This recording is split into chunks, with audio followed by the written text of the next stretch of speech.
नमस्कार, स्वागत है आपका प्रॉपर्टी प्लस में। मैं हूं दीपक यादव। आज के शो में हम बात करेंगे कई अहम खबरों पर। इनमें सबसे पहले बात होगी प्रॉपर्टी अफोर्डेबिलिटी की। इस पर नाइट फ्रैंक इंडिया की एक रिपोर्ट है जिस पर एक्सपर्ट्स के साथ चर्चा करेंगे। बात करेंगे कंसेंट डिक्री पर स्टैंप ड्यूटी और रजिस्ट्रेशन पर सुप्रीम कोर्ट के एक फैसले की। इसके बाद बात होगी लग्जरी मार्केट में आई शानदार बढ़ोतरी पर। इस पर सेविल्स इंडिया की एक रिपोर्ट है, जानेंगे कहां सबसे अधिक लग्जरी घरों की मांग है। और अंत में बताएंगे क्यों महारेरा ने एसआरओ को बढ़ावा देने के लिए प्रोजेक्ट की संख्या 500 से घटाकर 200 कर दी है। तो रुक करते हैं पहली खबर का। देश के टॉप शहरों में घर खरीदने के मामले में अफोर्डेबिलिटी इंडेक्स में सुधार हुआ है। Property consultant Knight Frank India के अफोर्डेबिलिटी इंडेक्स के मुताबिक अहमदाबाद, पुणे और कोलकाता जैसे शहर प्रॉपर्टी खरीदने के लिहाज से सबसे किफायती हैं। इन शहरों में ईएमआई टू इनकम रेशियो 20 से 25% के बीच है। वहीं मुंबई अफोर्डेबिलिटी के आधार पर सबसे महंगा प्रॉपर्टी बाजार है। रिपोर्ट के मुताबिक 2023 के अंत में ब्याज दरों में स्थिरता और आय में बढ़ोतरी के चलते भले ही प्रॉपर्टी की कीमतें बढ़ी हों, लेकिन घर खरीदने की क्षमता को मजबूती मिली है। अफोर्डेबिलिटी को समझते हैं, इसके बेहतर होने के कारणों को समझते हैं। हमारे साथ गुलाम जिया साहब हैं, senior executive director Knight Frank India, और हमारे साथ अमित गोयनका हैं, सीएमडी नेसेस फाइनेंस। तो अमित सर और गुलाम सर, बहुत स्वागत है आपका जी बिजनेस पर। सबसे पहला सवाल गुलाम सर आपसे ही होगा, अफोर्डेबिलिटी बेहतर होने के पीछे ये क्या कारण आप देख रहे हैं? इसका सबसे बड़ा कारण दीपक जी जो मैं पाता हूं वो ये है कि हमारी जो वेल्थ क्रिएशन जिसे हम कहते हैं, लोगों की जो आमदनी है, ये इस साल में ज्यादा रफ्तार से बढ़ी है। जाहिर सी बात है, दूसरी ओर मकानों की कीमतें भी बढ़ी हैं।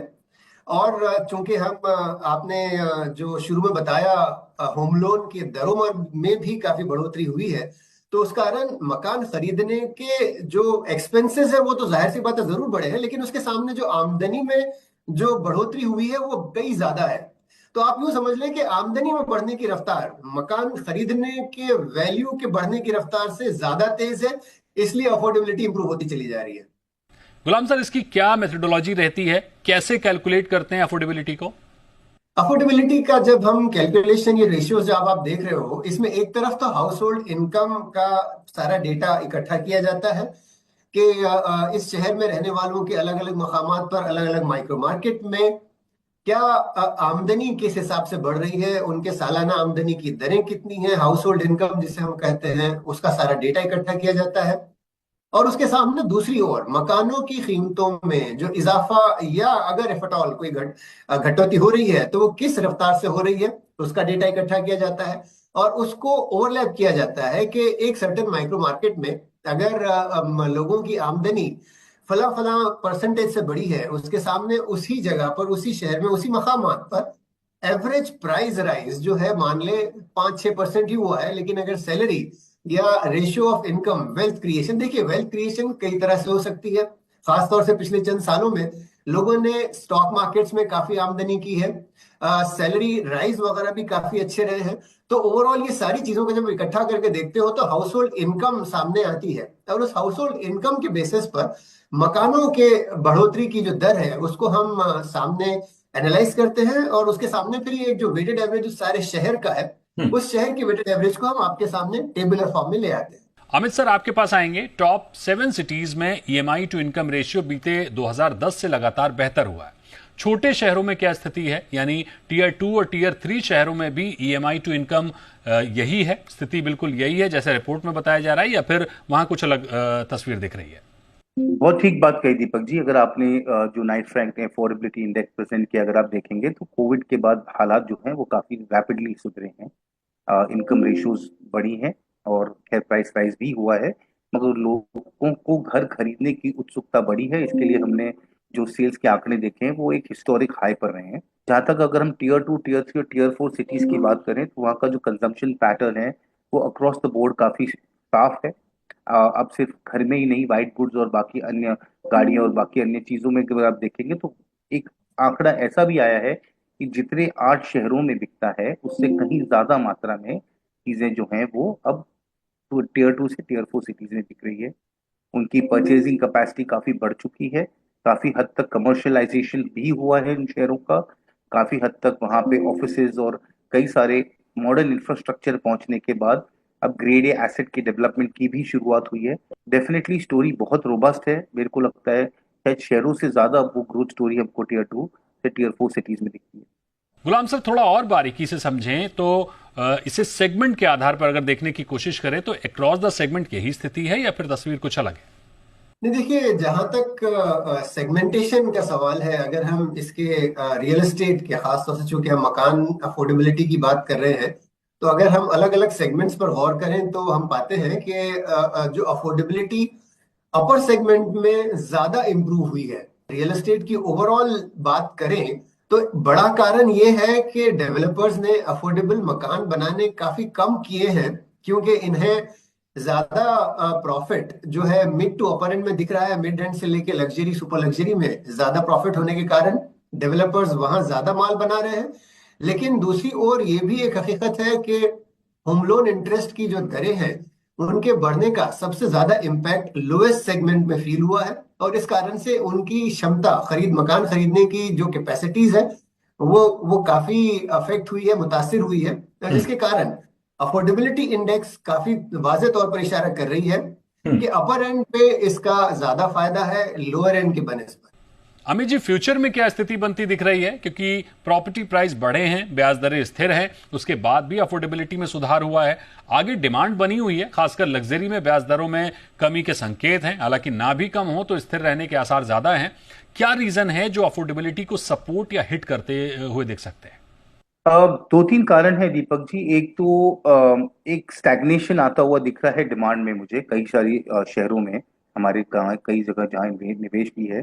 तो जितना हमको पहले डिमांड दिखती थी, जितना कन्वर्जन दिखता था, अब नहीं दिख रहा है। लोगों को कहीं ना कहीं ये अखर रहा है कि जो प्राइसेस पहुंच चुके हैं उसमें कहीं ऊपर हेडरूम फर्दर इंप्रूवमेंट का या ग्रोथ का नहीं दिख रहा। तो कोई जल्दबाजी नहीं है लोगों को घर खरीदने के लिए। दूसरा, जैसे गुलाम जी ने बताया कि महंगे घर ज्यादा बन रहे हैं, तो इसके लिए जो चॉइस ऑफ प्रोडक्ट्स है वो काफी कम हो गए हैं अफोर्डेबल सेगमेंट में। तो जहां हम अफोर्डेबिलिटी की बात करते हैं, कहीं ना कहीं जो मिड मार्केट के प्रोडक्ट्स हैं उनका भी वहां पे समावेश आता है, मगर वो मिड मार्केट प्रोडक्ट की ऑफरिंग का जो पोर्टफोलियो है वो काफी कम हो गया है। इसके लिए लोगों का रुख जो है वो थोड़ा सा धीमा होता दिखता है नए घर खरीदने के लिए। तो अगर ब्याज दरें बनी भी रहें, और डेफिनेटली इंटरेस्ट रेट रिजीम का काफी हद तक हाथ रहा है अभी तक के परचेजेस में, काफी अग्रेसिवली होम लोन्स ने भी डिसबर्समेंट किए हैं, होम लोन बैंक्स ने और कंपनीज ने। तो उसका भी डेफिनेटली कहीं ना कहीं उसका इम्पैक्ट रहा है। मगर आगे चलते हुए मुझे थोड़ा सा एक एक फ्लैटनिंग कर्व दिखता है कहीं पे। मुझे लग रहा है डिमांड की जितनी तेजी बनी हुई थी वो सारे शहरों में शायद उतनी ना बनी रहे, क्योंकि जो राइट साइज प्रोडक्ट है वो कम बन रहे हैं। उसके अलावा भी क्योंकि प्राइस अपसाइड अब इस तरह से कम दिखता है लोगों को, तो इसके लिए जो एक रश था कि भाई प्राइस बढ़ रहे थे काफी तेजी से, क्वार्टर ऑन क्वार्टर नए कॉस्ट शीट्स आ रही थी, अब उतनी स्पीड से नहीं आ रही है। तो लोगों को अब थोड़ा सा एक ठहराव भी दिखता है कि अब अगर प्राइस कुछ कम हो तब शायद लें। तो आउटलुक मेरा थोड़ा सा भी कंजर्वेटिव बनता चला जा रहा है होम बाइंग को लेके अगले कुछ क्वार्टर्स के लिए। यह अहम बात कही आपने। अभी भले ही शानदार डिमांड है, साथ ही सप्लाई के आंकड़ों को देखते हुए आगे ऑप्शन भरपूर हैं, लिहाजा थोड़ा ठहराव दिख सकता है। अफोर्डेबिलिटी के नजरिए से संकेत स्पष्ट हैं कि ये और बेहतर हो सकती है। गुलाम सर, अमित सर, आपका बहुत शुक्रिया हमारे साथ जुड़ने के लिए। अब रुख करते हैं अगली खबर का। सुप्रीम कोर्ट ने एक महत्वपूर्ण फैसला दिया है। एक मामले में यह स्पष्ट किया है कि समझौता डिक्री या कहें कंसेंट डिक्री पर यदि वो पहले से मौजूद अधिकारों को मान्यता देती है और नई संपत्ति का अधिकार नहीं बताती, तो ना तो स्टाम्प ड्यूटी लगाई जाएगी और ना ही रजिस्ट्रेशन की आवश्यकता होगी। ये मामला एक शख्स मुकेश बनाम मध्य प्रदेश राज्य के बीच का है, जिस पर सुप्रीम कोर्ट द्वारा यह फैसला दिया गया है। पूरा मामला समझते हैं। स्टैंप ड्यूटी और रजिस्ट्रेशन को लेकर क्या स्पष्टता मिली है उसको समझते हैं। इस तरह की प्रॉपर्टी विवादों को सुलझाने की दिशा में क्या स्पष्टता मिली है वो भी बताएंगे। एडवोकेट और यूपी रेरा के लीगल एडवाइजर और इंटीग्राट के फाउंडर वेंकट राव साहब हमारे साथ हैं। वेंकट सर, बहुत स्वागत है आपका जी बिजनेस पर। सबसे पहले तो ये बताइए सरल शब्दों में कि मामला क्या है और इस पर सुप्रीम कोर्ट ने क्या आदेश दिया है। अगर सरल शब्दों में कहा जाए तो देखिए, एक एडवर्स पोजीशन की बात की जाती है, जहां पे अगर 12 साल और ऊपर अगर प्रॉपर्टी किसी के नाम पे है तो वो अपना राइट्स और टाइटल और विदाउट एनी इंटरवेंशन रहता है, तो वो अपना क्लेम कर सकता है। तो बेसिकली इस मैटर में क्या हुआ है कि एक व्यक्ति जो अपलांट है इसमें, वो एडवर्स पोसेशन, उनके पास पोसेशन थी कई सालों से, और साथ में जो लैंड ओनर है, क्योंकि उनके नाम पे वो लैंड थी, वो उनको डिस्पोसेस करने के लिए वो चले गए थे और वो उसको बेचने की कोशिश कर रहे थे, जिसपे मामला दर्ज हुआ सिविल कोर्ट में, और वहां से वो रेफर होके लोक अदालत में गया है, जहां पे एक कॉम्प्रोमाइज डिक्री पास हुई है, जिसमें ये कहा गया है कि जिनके सामने प्लांट के नाम पे जो प्रॉपर्टी है, जो राइट्स हैं ओनरशिप के, वो उनके पास ही रहेंगे और वो अपना नाम रेवेन्यू रिकॉर्ड्स में दर्ज किया जा सकता है, जाके करवा ले। इस बात से कहा गया है कि क्योंकि ये 17(4) में 6 में एग्जम्प्टेड है, वो भी कॉम्प्रोमाइज डिक्री है, जिसमें विवाद जो है प्रॉपर्टी, जिस प्रॉपर्टी के बारे में विवाद था, उस प्रॉपर्टी के बारे में अगर कॉम्प्रोमाइज एंटर होता है तो वो ऑप्शनल, मतलब डिक्री रजिस्ट्रेबल नहीं है वो, क्योंकि वो रजिस्ट्रेबल नहीं है, उस पर स्टैंप ड्यूटी की इम्प्लीकेशंस ऑटोमेटिकली नहीं आती हैं। तो इस बात पे विवाद रहा है। तो जस्ट ऑनरेबल एपेक्स कोर्ट ने कहा कि कोई किसी तरीके का नए राइट्स इसमें क्रिएट नहीं हुए, क्योंकि जो पोसेशन पहले से वो क्लेम कर रहे थे उसी को अफर्म किया गया इस कॉम्प्रोमाइज डिक्री में, और ये कॉम्प्रोमाइज डिक्री वो है जिस प्रॉपर्टी के बारे में विवाद था, उसी प्रॉपर्टी के बारे में होने के कारण कोई स्टैंप ड्यूटी नहीं लगेगा। वेंकट सर, भूमि विवाद से जुड़े इस तरह के मामलों को सुप्रीम कोर्ट के इस फैसले से क्या दिशा मिलती है? देखिए, सबसे बड़ी बात तो ये है कि अक्सर हम कंफ्यूज हो जाते हैं कि कोई कॉम्प्रोमाइज डिक्री है तो कॉम्प्रोमाइज डिक्रीज जो है वो रजिस्ट्रेबल है, और डेफिनेटली वो बात जरूर है कि कॉम्प्रोमाइज डिक्रीज क्योंकि सेक्शन 17 में आती हैं, वो डिक्रीज रजिस्ट्रेबल है। बट अगर वो कॉम्प्रोमाइज डिक्री किसी भी कोई राइट्स नया क्रिएट करता है, यानी कि कोई प्रॉपर्टी पे पहले से विवाद चल रहा हो और उस विवाद के चलते हुए ये राइट्स क्रिएट होती है कि हाँ, अब इसमें हम दोनों हिस्सेदार बन गए, या हम इस तरीके से इसको सेटल कर लेते हैं दो विवादियों के बीच में, तो तब जाके ये बात एक नया राइट क्रिएट हो जाता है। तो एक वो डॉक्यूमेंट है जो कॉम्प्रोमाइज डिक्री होने के बावजूद भी सेक्शन 17 में रजिस्ट्रेबल है। लेकिन केसेस जो कि पहले से किसी के नाम पे है, वो पोसेशन रखा हुआ है अपने पास, कोई नया राइट क्रिएट नहीं होता है, सिर्फ एक डिक्लेरेशन है कि उसके राइट्स अफर्म हो गए इस पर्टिकुलर कॉम्प्रोमाइज डिक्री में, तो वो स्क्वायरली फॉल करती हैं सेक्शन 17(2)(6) में, और देयरफॉर उन पे किसी तरीके का ड्यूटी नहीं लगता है। तो एक बहुत बड़ा मैं कहूं, एक फिर से सुप्रीम कोर्ट ने एक रिएटरेट कर दिया इस बात को और इसमें क्लैरिटी देती है। वेंकट सर, क्या ये फैसला रियल एस्टेट के मामलों में समझौता डिक्री के महत्व और उसके कानूनी प्रभावों को लेकर एक मिसाल बनता हुआ दिख रहा है? मैं कहूंगा, देखिए, रियल एस्टेट में कह सकते हैं आपकी, क्योंकि ये क्लैरिटी फर्दर रिएटरेट की गई है, ये जरूर एक जजमेंट है जो कि इन तरीके के जितने भी विवाद है उनमें एक प्रेसिडेंट की तरह काम आएगा और एक दिशा जरूर हमको मिलती है। वेंकट सर, जो लोग इस तरह के विवादों में अलग अलग कोर्ट में केस लड़ रहे हैं, उनके लिए इसमें क्या राय बन रही है?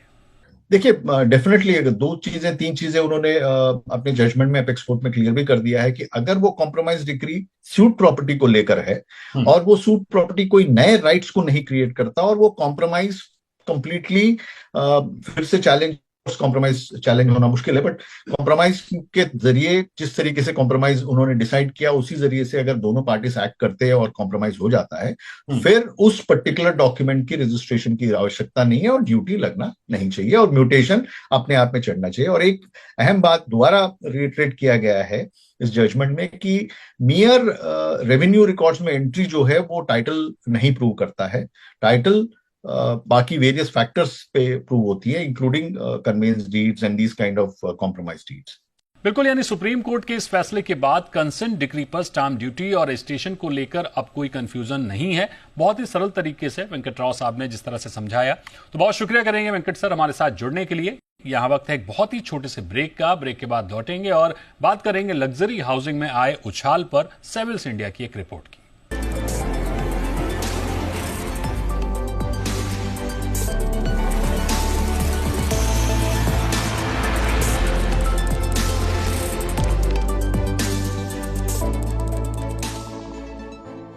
Welcome back. आप देख रहे हैं प्रॉपर्टी प्लस और अब बात करते हैं लग्जरी हाउसिंग की। रेजिडेंशियल सेगमेंट में लग्जरी का ट्रेंड लगातार जारी है और बढ़ रहा है। सेविल्स इंडिया की रिपोर्ट के मुताबिक अंडर कंस्ट्रक्शन प्रॉपर्टीज में सालाना 55% का इजाफा देखने को मिला है। लग्जरी प्रॉपर्टी के नए लॉन्च सबसे अधिक गुरुग्राम में देखने को मिले हैं, यहां सालाना 1.5 गुना बढ़ोतरी हुई है। इसी तरह बेंगलुरु में 72% और नोएडा में 34% नए लॉन्च ईयर ऑन ईयर बढ़े हैं। जाहिर है लग्जरी घरों के नए लॉन्च के आंकड़े में यह साफ संकेत है कि प्रीमियम प्रॉपर्टी की डिमांड बनी हुई है। क्या ट्रिगर्स हैं जो लग्जरी के बाजार में तेजी का कारण बन रहे हैं, समझने की कोशिश करेंगे। हमारे साथ श्वेता जैन हैं, MD residential services Savills India की। श्वेता जी, बहुत स्वागत है आपका जी बिजनेस पर। सबसे पहले तो बताइए कि रिपोर्ट की बारीकियां क्या है। Thank you Deepak ji. Thank you. So 2024 एक सफल वर्ष है रेजिडेंशियल रियल एस्टेट के लिए, और ये एक हम ट्रेंड देख रहे हैं कोविड से, जहां लग्जरी हाउसिंग पर्टिकुलरली अच्छा परफॉर्म कर रही है। अंडर कंस्ट्रक्शन प्रॉपर्टीज में हमने ज्यादा बढ़ोतरी देखी है कैपिटल अप्रिसिएशन की। कैपिटल वैल्यूज ज्यादा ग्रो की हैं अंडर कंस्ट्रक्शन में वर्सेस सेकेंडरी मार्केट। गुड़गांव में हमने सबसे ज्यादा अधिक अप्रिसिएशन देखा, उसके बाद Bengaluru, north Goa and then Mumbai. Rental trends, rental values have also done well, and this is because आपका जो ready supply है उस पे उसकी इतनी ज्यादा सप्लाई नहीं थी, इसलिए रेंटल्स ने भी ग्रो किया। लोगों का एक नजरिया ये रहता है कि जब प्रॉपर्टी बन जाएगी, अगर उनके इमीडिएट यूज के लिए नहीं भी है प्रॉपर्टी, तो वो रेंटल पे डिपेंड करके उनकी ईएमआई कंसिडरेशन कम हो जाते हैं। श्वेता जी, लग्जरी के अलावा बाकी सेगमेंट का क्या हाल है? लोअर सेगमेंट में भी एक्टिविटी स्टेबल है, अफोर्डेबल और मिड इनकम कैटेगरी में। उसमें डिमांड जो है आपकी थोड़ी लोकल रहती है। तो अगर एक पर्टिकुलर माइक्रो मार्केट में अगर हम देखते हैं कोई अफोर्डेबल या मिड इनकम प्रोजेक्ट आता है, तो वो डिमांड उसकी प्रिटी मच वहीं से आती है। लग्जरी में थोड़ी आपकी डिमांड ब्रॉडर हो जाती है। डेवलपर्स का फोकस है कि फंक्शनल हाउसिंग प्रोवाइड करें, जिसमें क्वालिटी कॉम्प्रोमाइज ना हो, साइजेस छोटे हो जाते हैं, और so that just to bring in the affordability. But at the same time amenities पे फोकस रहता है, मतलब देख लग्जरी हाउसिंग की तरह एमेनिटीज नहीं होती हैं, पर फंक्शनल एमेनिटीज पे फोकस रहता है। श्वेता जी, डेवलपर्स का लग्जरी पर बढ़ता फोकस कहीं ओवर सप्लाई का संकेत तो नहीं दे रहा है?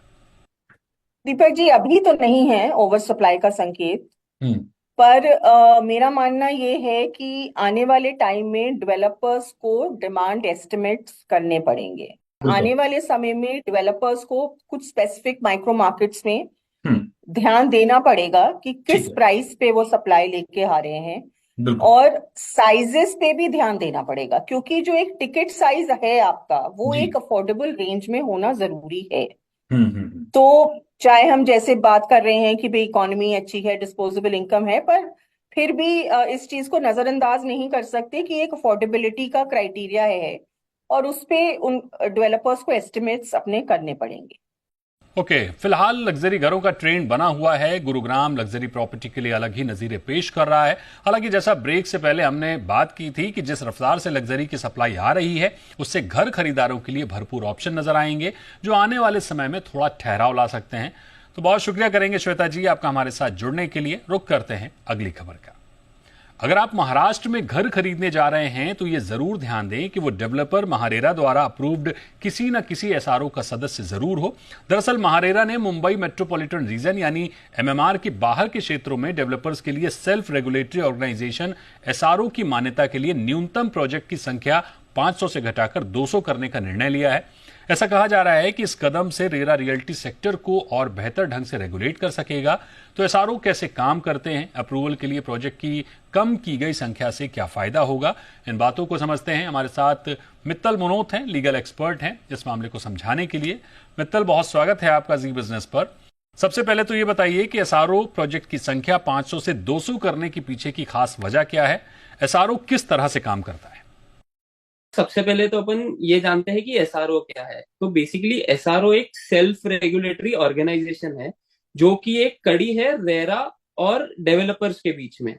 सो बेसिकली ये एसआरओ का पूरा काम होता है कि वो हर एक प्रोजेक्ट का जो भी उनसे जुड़े हुए हैं उनका पूरा कंप्लायंस टाइमली मैनर में latest day to day RERA के वेबसाइट पे पब्लिश करती जाए और अपडेट करती जाए। बट अगर आपके पास वो मेंबरशिप नहीं है या तो 500 प्रोजेक्ट्स नहीं है, तो आपको उनका एक सर्टिफिकेशन नहीं मिलता था जिससे आप रेरा में रजिस्टर नहीं हो। तो वो एक तकलीफ थी पहले। बट अभी जैसे कि आपने बताया कि अभी वो 500 से 200 की है, तो वो 200 करने से एक बेनिफिट ये हुआ है कि अभी बहुत से लोग हैं जैसे अपने लोकल एजेंट्स हुए तो उन्होंने एक एसोसिएशन बना लिया, ग्रुप बना लिया। तो एक नॉर्मल प्रोजेक्ट वाला भी है जिसको अगर इसमें कंप्लायंस और वो सब नहीं समझता है या तो उनको बड़े प्लेयर्स जो है उनके पास जाने की नहीं हो अफोर्डेबिलिटी, तो वो एक नॉर्मल एसोसिएशन के पास भी जा सकता है, जिससे ये होगा कि ट्रांसपेरेंसी होगी पब्लिक में और वो हर एक प्रोजेक्ट से जुड़ते रहेंगे। ठीक है, इसका और पब्लिक में एक अवेयरनेस रहेगा। मित्तल जी, आम घर खरीदारों को सीधी तौर पर इससे क्या फायदा मिलता दिख रहा है? तो इसका अल्टीमेटली आम जो खरीदार है उनके लिए बेसिकली ये अभी ट्रांसपेरेंसी होगी कि अभी और भी ज्यादा प्रोजेक्ट्स महारेरा में जुड़ेंगे। एसआरओ, बिकॉज महारेरा का एक कंप्लायंस मैंडेटरी है कि आपको एक एसआरओ होना जरूरी है। अब सिंस ये नंबर रिड्यूस किया है तो एसआरओ बढ़ेंगे तो उससे और प्रोजेक्ट्स और डेवलपर्स जुड़ेंगे और उससे जितने भी प्रोजेक्ट्स रेरा के अंडर रजिस्ट्रेशन मैंडेटरी है तो उसमें टाइमली कंप्लायंस नहीं होता है। आम खरीदार को अगर कोई भी ट्रांसपेरेंसी चाहिए, प्रोजेक्ट के बारे में जानना है, तो वो रेरा वेबसाइट पे जाके तुरंत पूरा स्टेटस अपडेट टाइमली और जो भी लेटेस्ट पोजीशन है वो उनको पता चलेगी। तो उसमें एक उनको एक राहत है कि भाई उनको पता चलेगा कि प्रोजेक्ट के रिलेटेड क्या इशू है या प्रोजेक्ट का क्या डेवलपमेंट अपडेट है। फिर हमें खरीदना है नहीं खरीदना है हम वो ऑनलाइन ही सोच सकते हैं, ना कि हमको कहीं जाने की जरूरत पड़ेगी कि प्रोजेक्ट का इंक्वायरी करो क्या स्टेटस है उस हिसाब से।